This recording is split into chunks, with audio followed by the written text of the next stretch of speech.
Series জয় নিশ্চিত হয়েছে আগেই, সে অর্থে আজ আবুধাবির শারজায় ম্যাচটি ছিল আফগানিস্তানের জন্য সম্মান বাঁচানোর এবং বাংলাদেশের প্রতিশোধে। 2018 সালে দ্বিপাক্ষিক সিরিজে লাল সবুজ দলকে 3-0 ব্যবধানে হারিয়েছিল আফগানরা। আজ রশিদ খানদের হোয়াইট ওয়াশ করে তা কড়াই গন্ডায় বুঝিয়ে দিল বাংলাদেশ। আন্তর্জাতিক টি-20তে এখন পর্যন্ত 16টি 3 বা তার বেশি ম্যাচের সিরিজ খেলেছে আফগানরা, যেখানে তৃতীয়বার হোয়াইট ওয়াশ হয়েছে তারা। তানজিদ হোসেনের ভয় কাটিয়ে দেওয়ার পর সাইফ হাসানের অভূতপূর্ব অর্ধশতক 3 ম্যাচ সিরিজে সবকয়টি টি-20 জিতেছে বাংলাদেশ।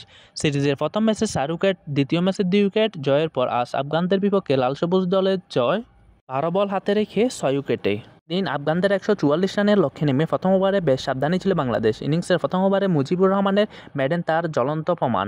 যদিও দ্বিতীয় ওভার থেকে মারমুখী ব্যাটিং শুরু করেন দুই ওপেনার তানজিদ হাসান এবং পারভেজ ইমন। পঞ্চম ওভারে উইকেট হারিয়ে বসে বাংলাদেশ। অভিষেকে বশির আহমেদ আফগানদের প্রথম আনন্দ এনে দিতে পারতেন তানজিদকে ফিরিয়ে।